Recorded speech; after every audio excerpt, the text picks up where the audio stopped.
of interference in the February 18th elections in Pakistan. Assistant Secretary of State Boucher was speaking at a congressional hearing Tuesday. Legendary cricket star turned politician Imran Khan is a Pakistani opposition figure who is boycotting the upcoming elections and calling for an end to military action in the embattled border regions of Pakistan.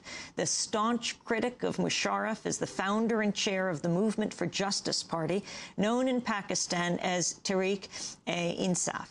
I sat down with Imran Khan on Sunday here in New York after he had just been in Washington visiting congressional leaders. I asked him why he was here. Well, basically the Pakistani-American community here, they invited me here to explain the other point of view. There's a government point of view, Musharraf government's point of view, and then there's the other point of view. And they wanted me to explain it to the U.S. lawmakers, to make them understand two things. One is that they should not back one man, a dictator, against the forces of democracy in Pakistan. And secondly, that a new strategy is needed in this war on terror. Because at the moment, terrorism is spreading with leaps and bounds. And unless we have a new strategy, the existence of Pakistan is at stake. Why is the United States relevant to that? Well, for two reasons. One, that the U.S. is involved in Afghanistan. And secondly, the U.S. feels that Musharraf is their best bet, the U.S. administration. They feel that he's their best bet in fighting terrorism. Your feeling about that? I think it's the biggest mistake. It's the biggest blunder U.S. is committing. Because you can only win the war on terror if you mobilize the people and exclude the terrorist. Famous saying of Chairman Mao, that a terrorist should be a fish out of water rather than fish in water. In other words, if people from whom the terrorists are operating from, if they start consider them as freedom fighters, the war is going to be lost. They should be, the hearts and minds of those people should be one, so they too should consider them terrorists. So that's the basic premise, and at the moment, unfortunately, the battle for hearts and minds is being lost, and the terrorists of 9/11 are gaining ground because people are joining them, the way the war is being fought.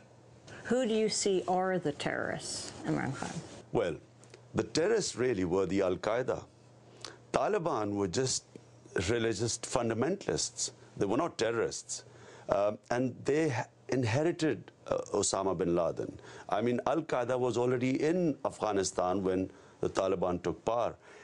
The best strategy should have been was to isolate Al-Qaeda. But by attacking the Taliban, of course, this and then backing a minority, which was the Northern Alliance, and making them take over Afghanistan and pushing the Taliban, not just did they push the Taliban towards Al-Qaeda, but the Pashtuns, who basically Taliban were Pashtuns, the Pashtuns were also being pushed in that direction. So what should have been a war against Al-Qaeda has now is evolving into a war against the Pashtuns. If it's a war against the Pashtuns, then I'm afraid it's a never-ending war. Because, you know, there are millions of Pashtuns, both sides of the border, Pakistan and Afghanistan. And unless a change of strategy takes place, I'm afraid not only is the U.S. Stuck in a quagmire, but in Pakistan, as I said, the country itself is going to be destabilized, is being destabilized. The assassination of Benazir Bhutto, the day it happened, where were you? Well, that day I'd gone to India to attend a wedding. And as I landed in India, and it was only for a day, as I landed there, I found out that she had been assassinated. You knew her well? We were in university together, and we were friends until she became the Prime Minister. Where in university? At Oxford University in England. And so, you know, it was a huge shock, not just to me, I mean, the whole country. I've never seen such grief in the country. Her significance, and what was your assessment of her role in Pakistan, Prime Minister twice?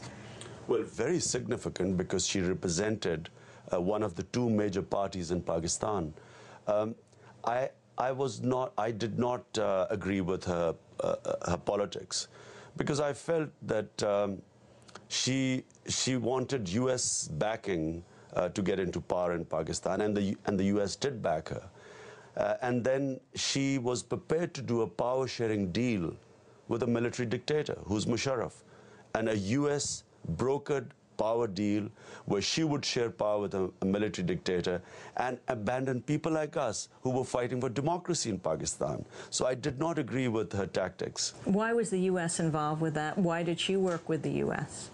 Well, U.S. was involved with her because they felt that she was a moderate or liberal a political force which would back Musharraf, who was their man to fight terrorism. And she needed the U.S.